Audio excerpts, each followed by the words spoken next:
तबारक व तआला फरमाता है मन आदली वलियन फक़द आज़नतुहु बिल हर्ब। अल्लाह का फरमान हदीस कुदसी है, ये हदीस सहीह बुखारी शरीफ की हदीस है। अल्लाह के रसूल सल्लल्लाहु अलैहि वसल्लम फरमाते हैं कि अल्लाह इरशाद फरमाता है जो मेरे वली से दुश्मनी करता है मैं उसके खिलाफ खुला जंग का ऐलान करता हूँ। अल्लाह अगर किसी के खिलाफ जंग का ऐलान कर दे तो रिज़्क़ देने वाला कौन, पानी देने वाला कौन, जान बचाने वाला कौन, जान देने वाला कौन, हर आफत मुसीबत से बचाने वाला कौन, सब कुछ रब ताला है। वही अगर वो सब चीजें हमसे रोक दे तो फिर कौन हमें देने वाला है। ये अल्लाह की रहमत है कि उन सब चीजों का हिस्सा जो हमें अल्लाह ताला अता फरमाता है महबूब बंदों के जिक्र से, उनके नेमतों से माला माल अल्लाह तबारक व तआला फरमा देता है। एक वाकया हजरत पीराने पीर गौसे आजम दस्तगीर रज़ी अल्लाह ताला अन्हु के जमाने का याद आ रहा है। हजरत गौसे आजम रज़ी अल्लाह ताला अन्हु दौरे तालिब इल्मी में हैं, बगदाद में आप तालिब इल्म हैं,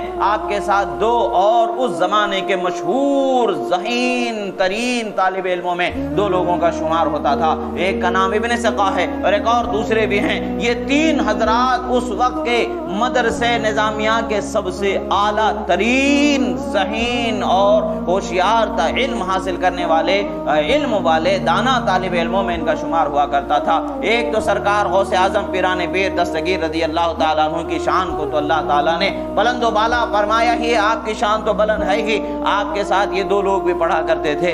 इब्न सक़ा की बेअदबी का हाल जिक्र करते हुए फरमाया जाता है कि एक मरतबा ये वाक़या मशहूर हुआ कि बगदाद के फलां हिस्से में फलां कूचे में एक अल्लाह के वली जलवा फरमा हैं, वहाँ लोग उनकी ज़ियारत को जा रहे हैं और जिसका जैसा नसीब है अल्लाह तबारक व तआला उन्हें दुनिया व आखिरत की बरकतों से माला माल फरमा रहा है। जब ये बात आई तो गौसे आज़म रज़ी अल्लाह ताला अन्हु ने फरमाया मैं भी उनकी ज़ियारत को ज़रूर जाऊँगा। तो ये दोनों साथ में थे, इन्होंने कहा कि हम भी चलते हैं, हम भी साथ में चलते हैं, मगर दोनों का मकसद अलग अलग है। पीराने पीर का मकसद अलग है। इब्न सक़ा कहता है वो बहुत ज़हीन तरीन फतीन तरीन वो इंसान था, उसके जहन बहुत ज़्यादा होशियारी रखता था।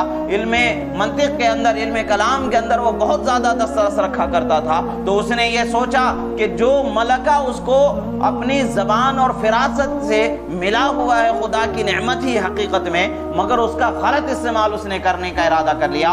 उसने कहा कि मैं देखता हूँ, उनसे मैं ऐसा सवाल करूँगा, देखना तुम लोग कि वो ना मेरा सवाल समझ पाएंगे ना वो मेरा सवाल का जवाब दे पाएंगे। यानी मैं ऐसा सवाल करूँगा कि जिसका वो जवाब ही नहीं दे पाएंगे। उसके साथ दूसरा जो शागिर्द थे वो कहते हैं कि मैं भी एक सवाल करके देखता हूँ आखिर इसका जवाब वो दे भी सकते हैं या नहीं दे सकते हैं। हजरत पीराने पीर की तरफ वो दोनों रुख करते हैं। पीराने पीर फरमाते माअज़ल्लाह, खुदा की पनाह चाहता हूँ, मैं उनसे कोई सवाल नहीं करूँगा, कोई आजमाइश नहीं करूँगा, कोई इम्तिहान नहीं लूँगा। मैं तो ये देखूँगा कि अल्लाह तबारक व तआला उनके वजूद की बरकतों से मुझे किस कदर माला माल फरमाएगा, कितनी बरकतें मुझे रब ताला अता फरमाएगा। बस तो मैं तो खुदा की रहमतों को लेने जा रहा हूँ। वहाँ पर तशरीफ ले गए। जब वहाँ पर पहुँचते हैं तो वो निगाहों से ओझल हो जाते हैं, निगाहों में नजर ही नहीं आते हैं। कुछ देर के बाद फिर वहाँ जलवा फरमा होते हैं, फिर कुछ देर के बाद निगाहों से ओझल हो जाते हैं, मगर उसके बाद फिर जलवा फरमा हो जाते हैं। आप एक जलाल की नजर इब्न सक़ा की तरफ करते हैं, कहते हैं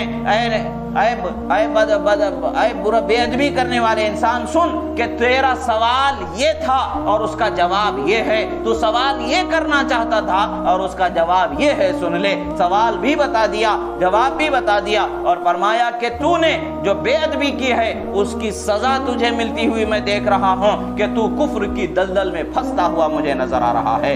दूसरे शख्स की तरफ नजर करते फरमाते हैं तुम ये सवाल करना चाहते थे और देखना चाहते थे कि मैं क्या जवाब देता हूँ, सुनो तुम्हारा सवाल ये है और उसका जवाब ये है। फिर फरमाते उसकी बेअदबी से तुम्हारी बेअदबी अगरचे कम है मगर है तो बेअदबी ही। मैं तुम्हें देख रहा हूँ कि दुनिया तुम्हारे कानों तक है और तुम कानों तक दुनिया में धंसते चले जा रहे हो। और फिर हजरत पीराने पीर शेख अब्दुल कादिर जिलानी रज़ी अल्लाह ताला अन्हु की तरफ नजर फरमाते हैं। बड़े खुश तरीके से आप उनकी तरफ तवज्जो फरमाते हैं और उन्हें अपने सीने से लगाते हैं और इरशाद फरमाते हैं मैं देख रहा हूँ कि बगदाद की जामे मस्जिद के मिंबर पर तुम्हें एक वक्त वो आएगा कि खड़े हो जाओगे, ऐलान करोगे कदमी हाज़िही अला रक़बती कुल्ली वली अल्लाह, मेरा ये कदम हर वली के गर्दन पर है। तो दुनिया का कोई वली ऐसा नहीं होगा जो अपनी गर्दन को तुम्हारे लिए तस्लीम ना कर ले, तुम्हारी सरदारी ना तस्लीम कर ले, वो उस वक्त तक वली ना रहेगा।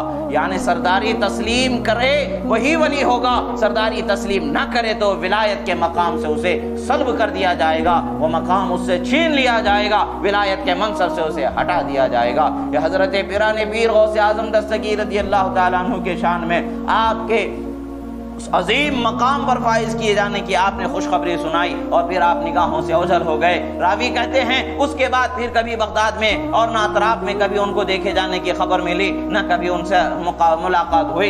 हाँ, जैसा उन्होंने कहा था हमने देखा कि इब्न सका बहुत बड़ा मुनासिर हो गया, बहुत ज्यादा उसके अंदर जो है इल्मी काबिलियत आ गई, तो बादशाह का बहुत करीब बन गया। बादशाह उसे अलग अलग शहरों में अलग अलग ममलिकतों में भेजा करता था, अपना सफीर बना करके भेजा करता था, इल्मी रोब व दबदबा बैठाने के लिए उसे भेजा करता था। ऐसे ही वो ये ईसाई बादशाहों के पास उसे भेजा था कि जाओ वहां जाकर के अपने इल्मी दबदबा बैठाओ, रोब व दबदबा बैठाओ। वहां पर वो पहुंचता है ईसाई बादशाहों के पास, वहां उनके बड़े बड़े जो ईसाई मजहब का इल्म रखने वाले थे उन लोगों से मुनाजरा करता है और उनको हरा देता है, बहुत ऊंचे मकाम पर पहुंच जाता है। अचानक हाल ये होता है, एक मर्तबा एक बादशाह की बेटी पर उसकी नजर पड़ जाती है और उसकी खूबसूरती पर यह फरेफ्ता हो जाता है और बादशाह से कहता है कि तुम्हारी बेटी से मेरी शादी करा दो। बादशाह कहता है कि तुम अगर ईसाई बन जाओगे तो मैं तुम्हारी शादी करा दूंगा, वरना नहीं करूंगा। माअज़ल्लाह, उसकी जो बेअदबी अल्लाह के वली के शान में हुई थी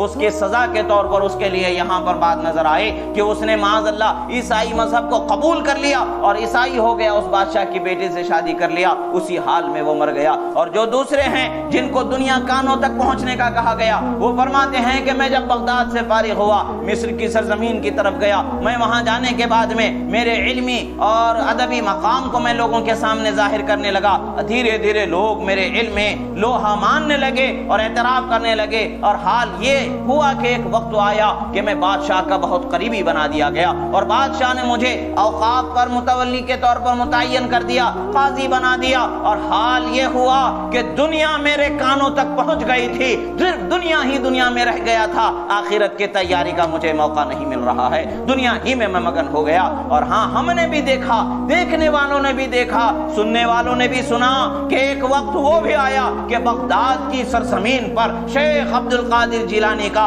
ऐलान गूंजा कि कदमी हाज़िही अला रक़बती कुल्ली वली अल्लाह, मेरा ये कदम रूए जमीन के हर वली के गर्दन पर है। अज़ीज़ान मोहतरम, अल्लाह तबारक व तआला अपने महबूब बंदों को उनको शान वाला बनाता है, उन्हें मकाम अता फरमाता है, उन्हें ऊंचे ऊंचे मकाम पर फाइज फरमाता है। विलायत के बुलंद परवाज हैरान है, बुलंदी पर समझ में ही नहीं आती है रिफ़अत गौसे आजम की। गौसे आजम की रिफ़अत को खुदा ने इतना बुलंद वाला फरमाया है कि बड़े बड़े औलिया उस बुलंदी तक पहुंचने की हसरत ही करते हैं, हैरान ही रहते हैं और उसका सही मानों में उन्हें इल्म इदराक नहीं होता है। इसी को हजरत गौसे आजम फरमाते हैं, अना फी हज़रत तक़रीब वहदी व युसर्रिफुनी हस्बी ज़ुल जलाली, मैं रब्बे ज़ुल जलाल के क़ुर्ब खास में ऐसा तन्हा होता हूँ कि किसी और को उस मकाम तक रसाई खुदा अता ही नहीं फरमाता है। और मेरा रब मेरे हाल और अहवाल को एक मरहले से दूसरे मरहले में बुलंद से बुलंद मुंतकिल करने वाला है और मेरा रब मुझे काफी है, मेरी हिफाजत करने वाला, किफालत करने वाला है। यह गौसे आज़म रज़ियल्लाहु ताला अन्हु का ऐलान है।